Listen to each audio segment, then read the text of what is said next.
پوهاند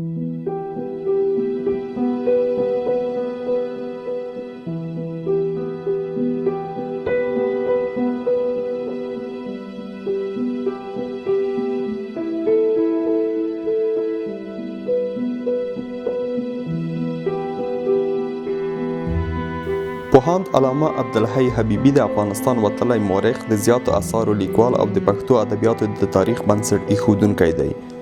نوموړی په 1291 هجري لمریز کال کې د کندهار ښار د بامیزو په محله کې په یوه عالمه او فاضله کورنۍ کې زیږېدلی دی. پوهاند حبيبي د پیاوړي دیني عالم علامه حبيب الله محقق کندهاري کړوسی دی او د نسبت سلسله یې ستر عالم او مدرس ملا بابړ ته چې د احمدشاه بابا معاصر و رسیږي.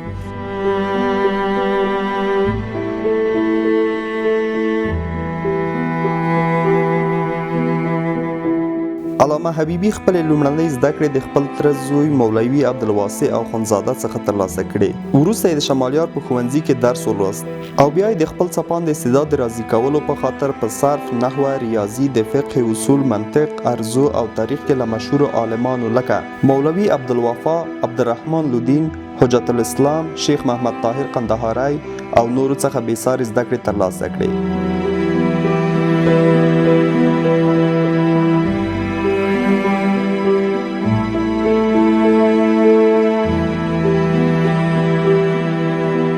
حبيبي هغه مهال چې له ښوونځي څخه فارغ شو 15 کلن و او د نورو زده کړو ترڅنګ یې د کندهار ښار په یو ښوونځي کې د ښوونکي دنده پیل کړه او کله چې 19 کلن شو د طلوع افغان د جریدې مرستیال وټاکل شو چې بیا وروسته د همدې ورځپاڼې مدیریت ته ورسېد او کابو 9 کاله یې دغه اخبار وچلاوه.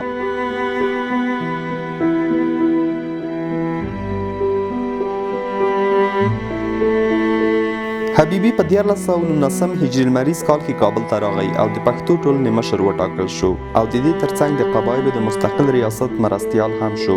کال وروسته د هېواد د پوهنې وزارت مشاور شو او 3 کاله وروسته یې په کابل پوهنتون کې د ادبیاتو د پوهنځي بنسټ کېښود. دی پکې رئیس شو او د استاد په توګه یې هم پکې دنده پر مخ بیوله.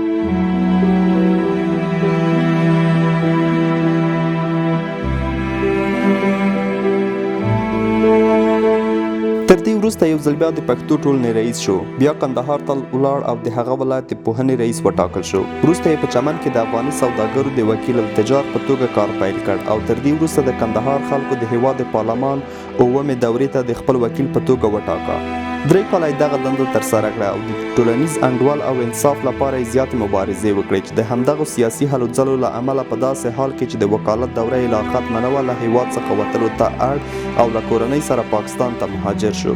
10 کاله یې په پاکستان کې د طبیعي ترخې ورځې شپې تېرې کړې. وروسته هېواد ته راستون شو او د افغانستان د تاریخ د ټولنې په غړیتوب ومنل شو.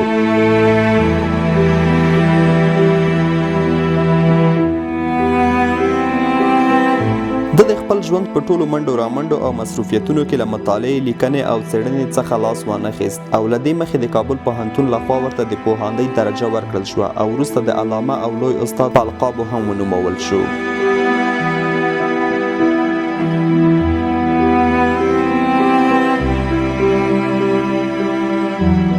لوی استاد علامه حبيبي تر دې وروسته د صدارت، د فرهنګي مشاور او د ادبیاتو د پوهنځي د ماسټرۍ د پروګرام د استادۍ دنده هم ترسره کړې او وروسته د اطلاعات او کلتور د وزارت سلاکار وټاکل شو چې دا یې وروستۍ رسمي دنده وه.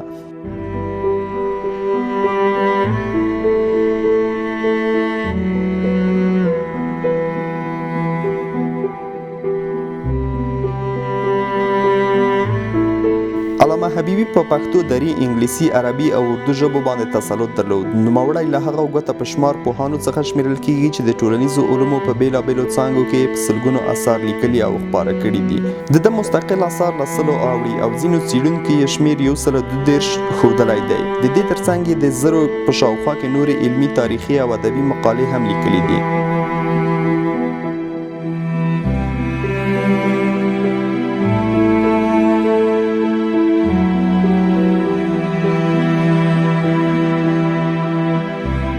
لوی استاد پوهاند حبيبي د عمر په وروستیو کلونو کې د زړه په رنځ اخته شو او خپل وروستی مهم تالیف یې د ناروغۍ په حال کې په افغانستان کې د مشروط غورځنګ په نامه وکیښ. له علم او پوهې سره د ده دومره مینه وه چې د مرګ په وخت کې یې هم قلم په لاس کې و. کله چې طبیب ورته د آرام سپارښتنه وکړه، ده ورغبرګه کړه چې آیا زه د مرګ د پرښتې په تمه کښېنم. ویل کېږي چې د علامه حبیبي له مړینې څخه یوه ورځ دمخه یو عربي شعر پښتو ته راژباړلی و.